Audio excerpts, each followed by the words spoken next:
여러분은 오늘 하루 정말 자신의 의지대로 살고 있습니까? 아침에 눈을 뜨자마자 휴대폰을 집어들고 밤새 올라온 뉴스를 확인하고 SNS를 보며 다른 사람들의 삶을 구경합니다. 친구가 해외여행을 간 사진을 보면 괜히 내 삶이 초라하게 느껴지고 누군가 몇 달 만에 성공했다는 영상을 보면 마음이 조급해집니다. 회사에서는 모두가 바쁘니까 나도 바쁜 척하고 남들이 명품을 사면 나도 갖고 싶어지고 주식이 오른다는 말이 들리면 불안해서 계좌를 열어보고 부동산이 떨어진다는 뉴스가 나오면 괜히 걱정이 앞섭니다. 인터넷 댓글 하나에 화가 나고 정치 이야기가 나오면 얼굴이 붉어지고 내 삶과 아무 상관없는 연예인의 논란을 보며 함께 분노합니다. 그러다가 이런 생각이 듭니다. 이 모든 감정이 정말 내 것이었는지 아니면 누군가가 만들어 놓은 흐름을 우리는 아무 의심 없이 따라가고 있는 것은 아닌지.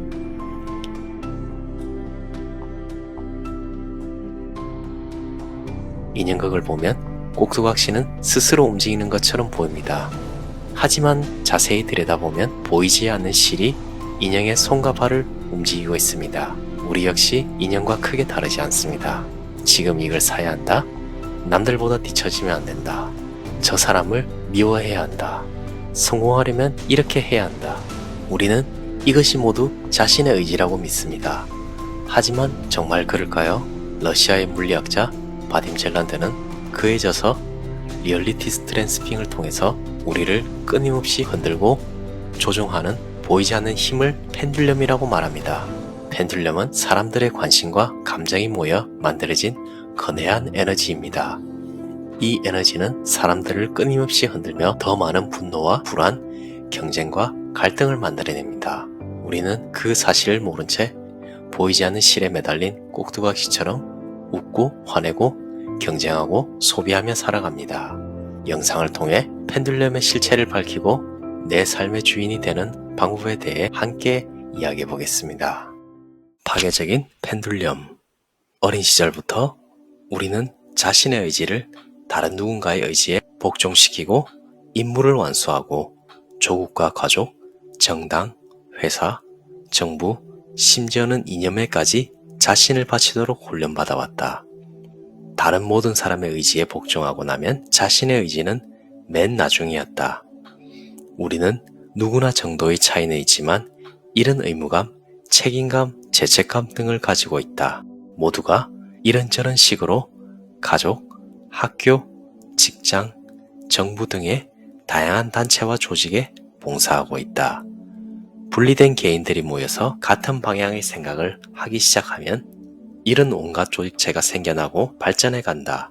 그러면 새로운 사람들이 합류하고 그 결과 조직체는 힘을 얻고 구성원들에게 정해진 규칙을 따를 것을 강요한다.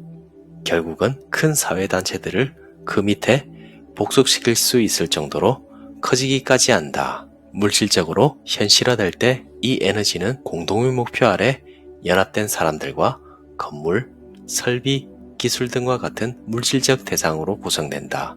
그런데 이런 구조체가 형성되게 하는 과정은 무엇일까? 어떤 집단의 생각이 한 방향으로 초점 맞추어지고 그 결과로 각자의 사념 에너지의 매개 변수가 동일해질 때 하나의 구조체가 생겨난다. 개개인의 사념 에너지는 합쳐져서 하나의 흐름을 이룬다. 그리하여 이 에너지의 바다 한가운데 정보의 기반을 둔 하나의 독자적 에너지체인 펜듈럼이 만들어지는 것이다. 이 구조체는 독자적인 생애를 시작하고 그 창조에 참여한 사람들을 자신의 법칙에 복종시킨다. 그런데 이것을 왜 펜듈럼이라고 부르는가? 펜듈럼이 더 높이 더 빠르게 흔들릴수록 더 많은 지지자들이 자신의 에너지를 거기에 보태주기 때문이다. 모든 펜듈럼은 고유의 특징적 주파수를 가진다. 예를 들어 펜듈럼은 일정한 간격으로 힘을 가해야만 흔들리게 할 수 있다. 이 주파수를 공명 주파수라 부른다. 펜듈럼을 지지하는 사람의 숫자가 줄어들면 펜듈럼은 흔들림이 느려지다가 결국 움직임을 멈춘다. 흔들어줄 지지자가 없으면 펜듈럼은 멈추고 한 존재로서 죽음을 맞이한다. 죽은 펜듈럼의 예를 몇 가지 들어보자. 고대 그리스와 로마의 다신교, 석기, 고대 무기, 옛날 패션, 레코드판 등 다른 말로 지금은 쓰이지 않는 오래된 것들이 모두 그렇다. 당신은 아마도 이 모두가 정말 펜듈럼이란 말인가 하고 놀랄 것이다. 사람들의 사념 에너지에 의해 그 특질이 형성된 모든 구조체는 펜듈럼이다. 어느 한 방향으로 에너지를 방사할 수 있는 모든 살아있는 존재들은 조만간 에너지 펜듈럼을 만들어낸다. 그리고 모든 생명체는 하나의 에너지 단위를 이루므로 그것도 펜듈럼이라 볼 수 있다. 이 단위 펜듈럼들이 모여서 하나로 흔들리기 시작하면 집단 펜듈럼이 된다. 집단 펜듈럼은 하나의 독립적 상부구조처럼 지지자들 위에 군림하면서 지지 그룹을 유지하고 새로운 지지자들을 끌어들이기 위해 법을 만들어낸다. 이런 구조체는 자신의 법칙을 따라 독자적으로 발전해 간다는 의미에서 자치적이다. 지지자들은 자신의 의지에 따라 행동하는 것이 아니라 펜듈럼의 법칙대로 행동하고 있다는 사실을 알아차리지 못한다. 모든 펜듈럼은 그 지지자들로부터 에너지를 얻어서는 그 위에 군림하므로 본질이 파괴적이다. 펜듈럼은 오직 하나의 목적을 가진다.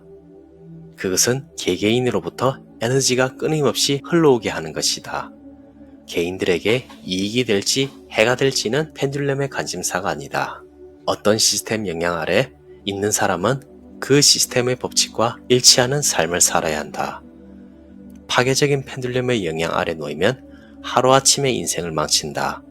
상실의 고통 없이 거기서 빠져나오기란 매우 어려운 일이다. 나폴레옹, 히틀러, 스탈린, 그리고 이와 유사한 인물들은 모두 파괴적인 펜듈럼을 좋아한다. 하지만 어떤 경우에도 이 펜듈럼은 지지자들의 행복에 결코 관심이 없다.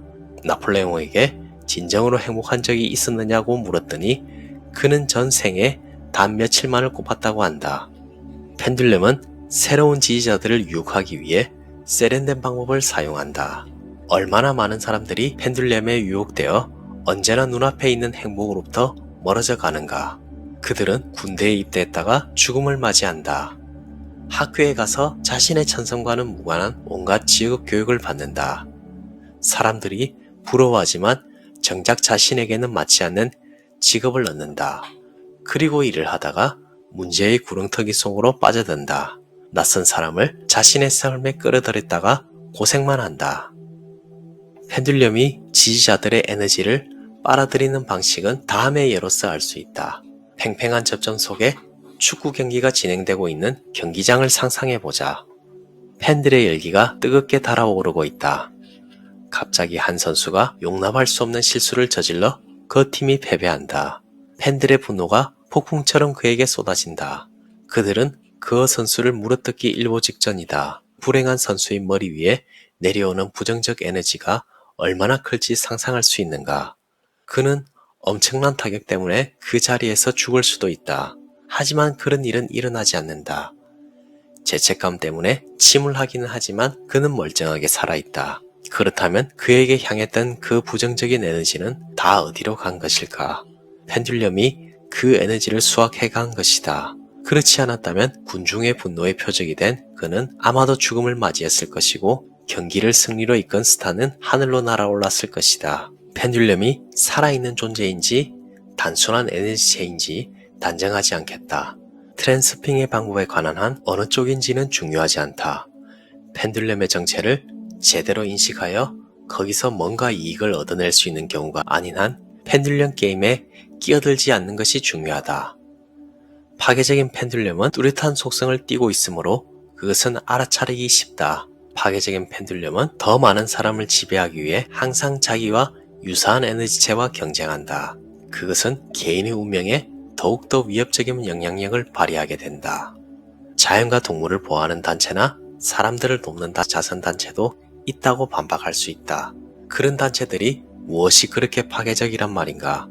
그들은 당신의 에너지를 먹고 살면서 당신의 행복이나 복지에는 조금 더 관심을 갖지 않는다. 개인적으로 당신을 위한 관점에서 본다면 이것이 파괴적인 점이다. 그들은 당신에게 자선을 베풀라고 하면서도 정작 당신의 행복에는 무관심하다. 그래도 상관이 없다면 당신은 거기서 진정으로 행복감을 느낄 것이다. 그리고 그 일이 당신의 소명으로 여겨질 것이고 당신은 자신의 펜듈럼을 찾은 것이다. 그러나 여기서 우리는 자신에게 정직해져야 한다. 자신이 단지 은혜를 베푸는 사람이라는 가면을 쓰고 있는 것은 아닌지 스스로 물어보라.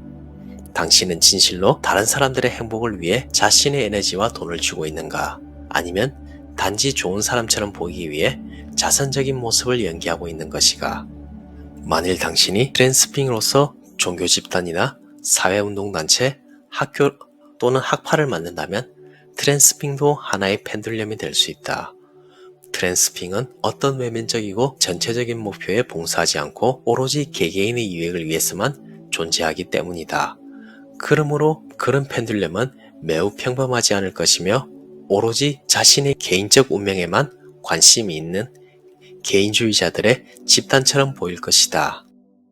꼭두각시 인형의 줄. 자신에게 이런 질문을 던져보자.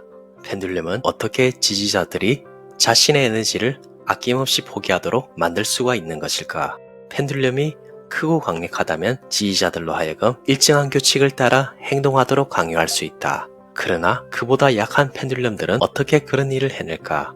상대방에게 강요할 힘이 없을 때 사람들은 타당한 근거가 있는 주장을 제시하고 바람직한 결과를 약속함으로써 상대방을 설득하려고 애쓴다. 이것은 자연의 힘에서 멀어진 인간 사회에서만 볼 수 있는 다소 약한 설득 방법이다. 펜듈럼도 때때로 이런 방법을 사용하긴 하지만 그들은 이보다 훨씬 더 강력한 무기를 가지고 있다. 펜듈럼은 에너지를 기반으로 하는 정보체다. 그래서 펜듈럼은 강력하고 논란의 여지가 없는 존재 법칙에 복종하고 그에 따라 행동한다. 나이 든 사람들이 공원 벤치에 앉아 정부를 비판하면서 불만을 토하는 장면을 상상해보라. 그들은 많은 이유로 정부를 싫어하므로 정부 펜듈럼의 지지자가 아니다. 하지만 어떤 일이 벌어지고 있는가? 그들은 정부가 무능하고 부패했으며 파렴치하고 어리석다고 욕하고 있다. 그러니까 그들이 실제로 하고 있는 일은 이 펜듈럼의 주파수를 가진 사념 에너지를 양산해내고 있는 것이다. 사념 에너지가 펜듈럼의 주파수와 공명하는 한 긍정적인 에너지와 부정적인 에너지가 똑같이 작용한다. 그래서 펜듈럼의 가장 중요한 과제는 무슨 수를 쓰든지 사람들의 아픈 곳을 찌르는 것이다. 대중매체가 발달된 이후 펜듈럼의 수법이 점점 더 정교해지고 있다. 사람들은 대중매체에 깊이 중독되어 있다. 뉴스는 대부분 나쁜 일만 말하고 있다는 것을 알아차린 적이 있는가? 이런 프로그램들은 흥분, 두려움, 분노, 시기심과 같은 강렬한 감정을 불러일으킨다. 매스미디어는 그 자체가 펜듈럼이면서 동시에 더욱 강력한 펜듈럼을 위해 봉사하고 있다. 그것은 누구든지 모든 정보를 자유롭게 얻을 수 있게 하는 것이 목적인 것처럼 내세우고 있지만 실제 목적은 다르다. 특정 펜듈럼들의 주파수에 가능한 많은 사람들을 동조시키는 것이 본래의 목적이다. 물가가 오르는 상황을 가정해보자. 당신은 그 상황이 싫어서 부정적으로 반응한다. 아마도 화가 나서 친구들과 치솟는 물가에 대해 불평을 주고받을 것이다. 그것은 너무나 정상적인 반응이다. 그러나 바로 그것이 정확히 펜듈럼이 원하는 것이다. 당신은 펜듈럼의 주파수에 맞춰서 부정적 에너지를 세상으로 방사하고 있다. 펜듈럼은 이 에너지를 수확할 것이다. 수확된 에너지는 펜듈럼이 더 크게 흔들리게 만들고 현실 세계에서는 물가가 갈수록 더 치솟는 상황이 벌어진다. 이쯤 되면 펜듈럼은 당신을 마치 꼭두각시 인형처럼 조종하고 있는 것이다. 그리고 당신을 잡아당기는 가장 팽팽한 줄은 두려움이다. 두려움은 가장 오래되고 강렬한 감정이다. 당신의 두려움이 어떻게든 펜듈럼의 한 측면과 연결되어 있기만 하면 당신의 에너지를 얻어낼 수 있다. 펜듈럼이 꼭두각시 인형을 조종하는데 사용하는 줄들은 얼마든지 열거할 수 있다. 정의감, 자부심, 명예, 사랑, 증오, 욕망, 호기심, 갈망, 그 밖의 다른 감정과 욕구들, 감정과 관심이 생각의 흐름을 한 방향으로 고정되게 한다. 어떤 주제가 흥미나 감정을 유발시키지 않는다면 거기에는 집중하기가 무척 어렵다. 그래서 펜듈럼들은 그 사람의 특정한 감정이나 욕구 등의 정확한 약점을 찔러서 생각의 흐름을 사로잡는 능력을 가지고 있다. 사람들은 보통 외부의 부정적인 자극에 대해 정해진 반응 방식을 가지고 있다. 부정적인 뉴스는 불만을 일으키고 경악스러운 뉴스는 근심과 두려움의 반응을 일으키며 불쾌한 것은 혐오감을 부른다. 이 같은 습관은 펜듈럼의 주파수 포획 메커니즘을 가동시키는 스위치 역할을 한다. 사소한 일로 신경질을 내거나 걱정하는 습관은 자극에 휘말려 반응을 일으키는 것과 같다. 부정적인 생각과 행동은 좋은 결과를 가져오지 못한다는 걸 알면서도 사람들은 습관 때문에 같은 실수를 반복한다. 습관을 없애기란 쉬운 일이 아니다. 사람은 익숙한 쪽을 더 신뢰한다. 새로운 것은 뭐든 걱정과 두려움을 일으킨다. 오래되고 익숙한 것들은 경험을 통해 이미 그 효과가 입증되어 있다. 마치 오래된 안락의자와도 같다. 일이 끝나고 나면 당신은 거기에 몸을 묻고 휴식한다.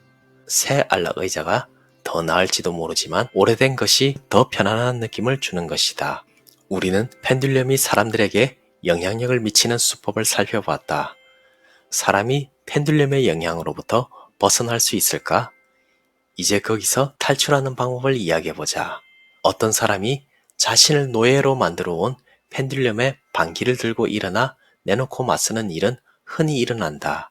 사람과 펜듈럼 사이의 전쟁에서 사람은 항상 패배를 맛볼 것이다.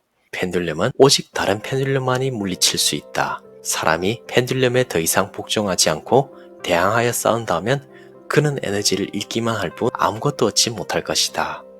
아무리 잘 돼봤자 시스템 밖으로 내팽개져 질 것이고 최악의 경우에는 목숨을 잃을 것이다. 펜듈럼이 세워놓은 규칙을 어길 배짱을 가진 사람에게는 반약자라는 낙인이 찍힐 것이다. 현실 세계의 표면에서 그 사람은 그의 행위에 대해 유죄 판결을 받겠지만 실제로 그를 죄인으로 만드는 것은 그의 행위가 아니라 그가 통제를 벗어났고 그래서 더 이상 펜듈럼의 에너지원이 되지 못한다는 사실이다. 러시아 속담에 죄를 자백한 자는 처형하지 못한다는 말이 있다. 왜 그럴까? 죄를 받아들인 사람은 펜듈럼의 규칙에 온전히 복종할 준비가 되어 있기 때문이다. 그 지지자가 자신의 행동에 대해 실제로 양심의 가책을 느끼는가 하는 것은 펜듈럼에게 전혀 중요하지 않다. 오직 그 지지자에 대한 지배력을 회복하는 것만이 중요하다. 펜듈럼에게 당신을 조종할 수 있게만 해주면 펜듈럼은 그 즉시 무척 상냥한 얼굴을 보여줄 것이다. 죄인이 펜듈럼에 복종하지 않는다면 그는 제거해도 된다. 더 이상 그에게 얻을 것이 없기 때문이다. 펜듈럼은 엄중한 목적을 흔히 도덕적인 원칙의 베일 뒤에 감춘다. 죄를 뉘우치는 사람은 따지고 보면 그리 나쁜 사람이 아니라는 등으로 말이다. 하지만 펜듈럼이 어떤 것이고 그것의 진짜 목표가 무엇인지를 명심하고 있기만 하면 당신은 도덕적 원칙이 적용하고 있는 것인지 아니면 시스템의 이익이 침해당하고 있는 것인지를 쉽게 구별할 수 있다. 펜듈럼을 흘려버리기. 펜듈럼과 싸우는 것은 헛수고다. 성공을 위한 첫 번째 조건은 펜듈럼과 싸우기를 거부하는 것이다. 당신을 괴롭히는 것을 싸워서 떼어놓으려면 애쓰면 애쓸수록 그것은 더욱 기를 쓰고 당신을 따라다닐 것이다. 당신은 당신을 괴롭히는 펜듈럼으로부터 자신을 지키고 있다고 생각하겠지만 사실은 그 펜듈럼을 당신의 에너지로 먹여주고 있는 것이기 때문에 그것은 더욱더 달라붙는다. 둘째로 당신은 이 세상 어떤 것도 비난하거나 바꿔놓을 권리가 없다. 미술관에 전시된 작품을 볼 때처럼 좋든 싫든 모든 것을 있는 그대로 받아들여야 한다. 미술관에서는 마음에 들지 않는 작품이 많아도 그것이 보기 싫으니 치워버리라고 요구할 생각은 떠오르지 않을 것이다. 펜듈럼이 존재할 권리가 있음을 인정하면 당신에게는 펜듈럼을 혼자 내버려둘 권리, 그것의 영향력에서 벗어날 권리가 있음을 깨닫게 된다. 펜듈럼을 비난하지도 말고 화내지도 말고 침착성을 잃지도 말라. 그 모두가 펜듈럼의 게임에 말려드는 것이기 때문이다. 그와 정반대로 해라.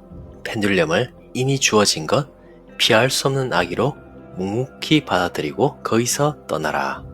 어떤 형태로든 싫은 마음을 보인다면 펜듈럼에게 에너지를 뺏기게 될 것이다. 선택하기가 무엇을 의미하는지 알려면 거부하기를 먼저 배워야 한다. 사람들은 대개 자기가 원하는 것이 무엇인지 잘 몰라도 무엇을 원하지 않는지는 분명히 알고 있다.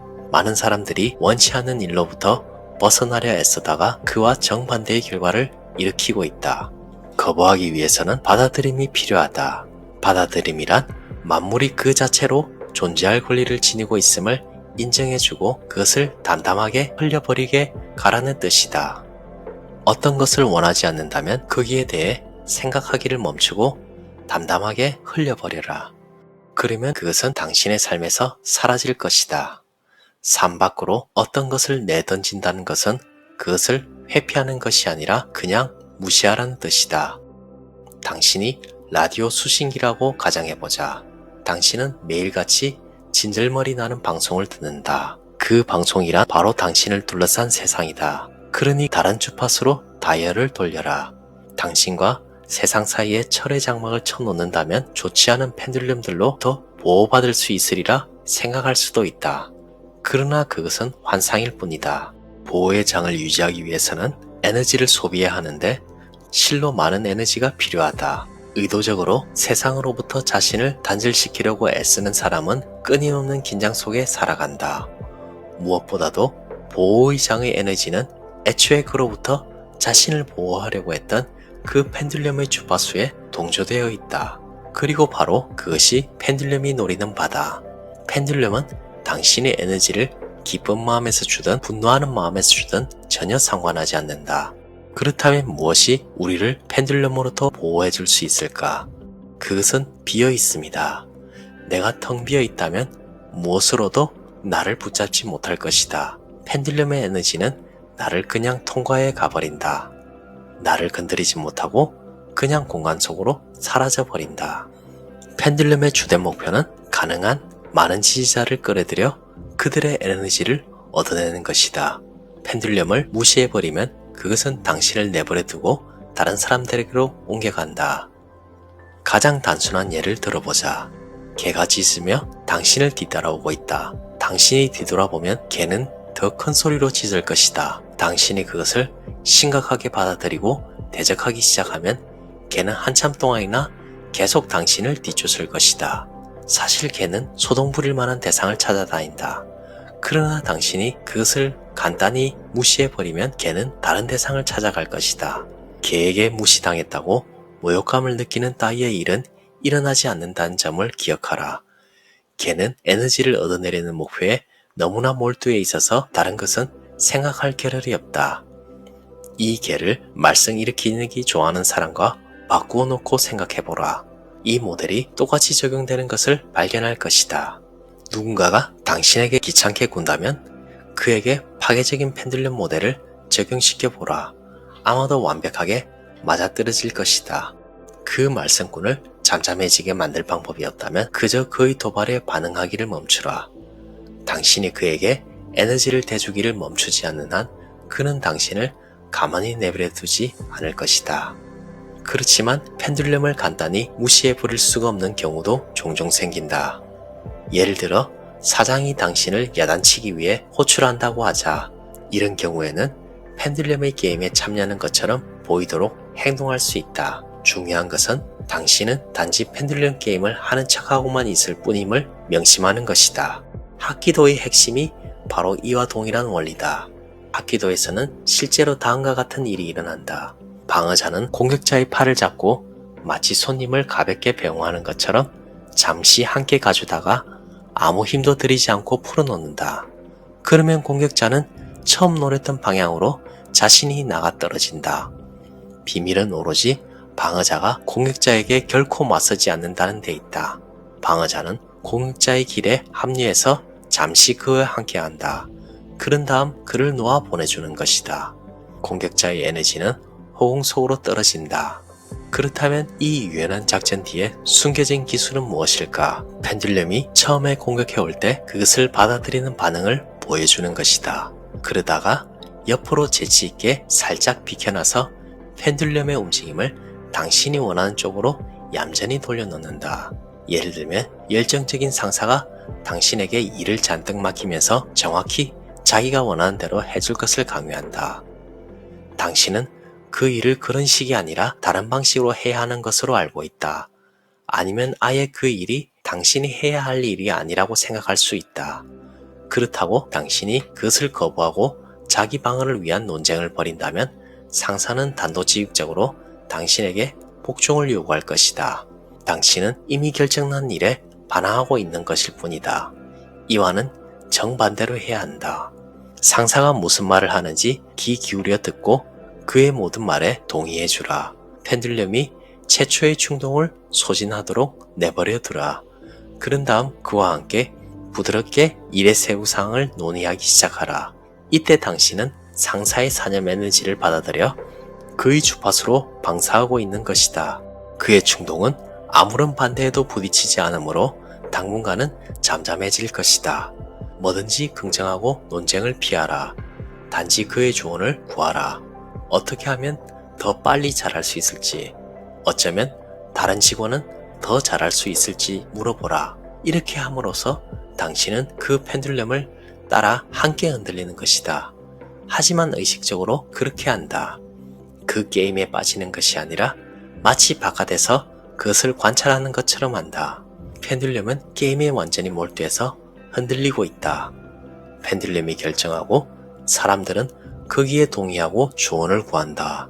당신은 당신을 향하던 그 에너지가 다른 해결책이나 그 일을 할 다른 사람에게로 방향을 바꾸는 것을 목격할 것이다. 당신에 관한 한 펜듈럼은 헛발질을 할 것이다. 복잡한 문제는 간단하게. 펜듈럼을 끄거나 그냥 지나가게 할 수 있으면 당신은 일어날 수 있는 모든 종류의 문제를 해결할 수 있다. 모든 복잡한 문제에는 단순한 해결책이 있다. 문제의 열쇠는 표면 어딘가에 늘 있다. 문제는 단지 그것이 어디에 있는지를 알아내는 것이다. 펜듈럼은 당신이 열쇠를 찾는 일을 방해할 것이다. 파괴적 펜듈럼의 목표는 당신에게서 에너지를 얻어내는 것이다. 그러기 위해서 펜듈럼은 당신이 방사하는 사념 에너지의 주파수를 문제에다 고정시켜야 한다. 당신이 그 문제가 어렵다고 확신한다면 그것은 펜듈럼에게 아주 쉬운 일이 된다. 당신이 규칙을 받아들인다면 펜듈럼은 당신을 쉽사리 붙잡아 복잡한 미로 속으로 끌고 갈 것이다. 나중에 가서야 당신은 해답이 언제나 바로 눈앞에 있었다는 것을 깨닫게 될 것이다. 어떤 사람에게 그가 아주 어려운 문제에 봉착해 있다고 겁을 주어 혼란에 빠뜨리고 걱정하게 만들어 그의 두려움을 건드려주면 그는 쉽사리 말려들어 사태가 복잡하다는 말에 고개를 끄덕일 것이다. 그러나 사실 그렇게 하려면 겁을 줄 필요조차 없다. 대중은 이미 문제란 원래 어려운 것이라서 단순한 해결책은 없다고 생각하고 있다. 우리는 누구나 평생 끊임없이 어려운 문제에 부딪혀 왔다. 그것이 새롭고 친숙하지 않은 것일 때는 특히 더 어렵게 느낀다. 그 결과 우리에게는 걱정과 근심으로 심지어 때로는 경건한 두려움까지 품고 문제를 대하는 습관이 뿌리 깊이 박혀 있다. 게다가 문제를 다루는 자신의 능력을 의심의 저울로 잰다. 결국 문제를 두려움으로써 대하는 습성이 꼭두각시 인형의 줄이 된다. 펜듈럼은 즉 어떤 문제에 연루된 사람들을 통해서 작용할 수도 있고 생명 없는 대상을 통해서 작용할 수도 있다. 펜듈럼은 지휘자가 문제에 정신이 팔려있는 사이에 그 사념 에너지를 특정 주파수에 고정시킴으로써 에너지를 신나게 빨아먹는다. 사람들은 문제의 주파수를 고정시키는 것이 집중을 돕겠다고 생각할 것이다. 그것이 어떻게 문제 해결을 방해할 수가 있겠는가 말이다. 그러나 문제는 펜듈럼은 우리의 생각을 정보장의 아주 좁은 섹터에다 고정시켜 놓는데 문제의 해결책은 10중8구 그 섹터 바깥에 있다는 것이다. 그 결과 우리는 비좁은 우물 속에서 생각하고 행동하고 있어서 전체를 조망할 수 있는 기회를 갖지 못한다. 기발하고 직관적인 해결책은 당신이 펜듈럼으로부터 벗어나서 다른 방향으로 자유분방한 사고를 할 수 있을 때 나타난다. 천재가 되는 비법은 바로 펜듈럼의 영향에서 자유로워지는 것이다. 평범한 사람들의 사념 주파수는 펜듈럼에게 사로잡히는 반면 천재들의 사념 주파수는 독립적으로 스스로를 재조직할 수 있어서 정보장의 미개척 지역으로 들어갈 수 있는 것이다. 펜듈럼의 올가미에 걸리지 않으려면 어떻게 행동해야 할까? 문제에 빠져들지 말고 펜듈럼이 당신을 게임 속으로 유인해 들이도록 허용하지 말라. 집을 내주듯 자신을 빌려주라. 그런 상황에서 늘 하던 것처럼 행동하되 게임의 참여자로서가 아니라 외부의 관찰자로서 행동하라. 당신과는 전혀 상관은 없는 것처럼 상황을 바라보라. 펜듈럼은 당신의 손을 잡고 미러 속으로 끌어들이려 한다는 사실을 명심하라. 문제가 당신을 겁주고 사로잡아서 근심과 혼란 속에 빠뜨리도록 내버려 두지 말라. 모든 문제에는 아주 간단한 해결책이 있다는 것만 기억하라. 당신이 어떤 문제나 까다로운 상황에 직면해 왔다면 그에 대해 당신이 어떤 태도를 취해왔는지 잘 파악하라. 문제는 혼란과 두려움, 분노와 절망 등을 불러올 수 있다. 당신은 문제를 대하는 평소의 태도를 정반대로 바꾸어야 한다. 그러면 문제가 저절로 사라져 버리거나 아니면 간단한 해결책을 금방 발견하게 될 것이다. 고정관념과 습관에 거슬러서 문제를 장애물로 보지 말고 당신이 걸어가야 할 길의 일부라고 생각해라. 내면의 문제가 머물 자리를 주지 말고 문제에 대해 텅 비어 있으라. 좀 숙고해 봐야 할 필요가 있는 문제가 있다면 논리적인 생각으로 당장 해결하려고 달려들지 말라. 당신의 잠재의식은 정보장에 직접 연결되어 있다. 모든 문제의 해결책은 거기에 이미 존재한다. 그러니 우선 긴장을 풀고 그 문제에 대해 가지고 있는 두려움과 걱정을 모두 던져버려라. 해결책이 이미 존재한다는 것을 알고 있지 않은가? 자신을 느슨하게 풀어놓고 생각의 흐름을 멈춘 다음 텅 비어있는 상태를 명상하라. 그렇게 하면 해결책이 즉각 떠오를 것이다. 그리고 그것은 아마도 아주 단순한 해결책일 것이다. 그것이 당장 효과가 없더라도 흥분해서 생각 장치를 다시 켜지 않도록 하라. 다음번에는 잘 될 것이다. 이 연습은 직관적 지식을 얻는 능력을 개발하는데 아주 유용하다. 중요한 것은 이것을 습관화하는 것뿐이다. 펜듈럼으로부터 자신을 해방시켜서 자기를 빌려줄 수 있다면 이 방법은 정말 효과가 있다. 그러나 말로는 쉽지만 실제로 행하기는 어렵다. 이것은 정말 시작일 뿐이다. 내가 지금 당신의 손을 붙잡고 미러 속으로 끌고 가려는 것처럼 느껴지지 않는가? 사실 그렇다. 잘 들으셨나요? 우리는 세상을 바꾸기 전에 먼저 내 마음이 어디로 끌려가고 있는지 살펴봐야 합니다. 저자는 펜듈럼을 없애라고 말하지 않습니다. 펜듈럼과 부딪힐수록 오히려 우리의 에너지만 빼앗겨버립니다. 그것에 휘둘리지 말고 그것이 자연스럽게 흘러가도록 놔두십시오. 누군가가 정해진 기준이 아니라 내가 정말 원하는 삶을 선택하는 것. 그 순간부터 우리는 인형처럼 조종당하는 꼭두각시가 아니라 스스로의 의지로 현실을 만들어가는 사람이 될 수 있습니다. 오늘 하루만이라도 이렇게 자신에게 질문을 해보십시오. 이 생각은 정말 내 생각일까? 아니면 누군가가 심어준 생각일까? 그 질문 하나가 여러분의 현실을 바꾸는 첫걸음이 될지도 모릅니다. 감사합니다. 이상 신압으로 책방이었습니다.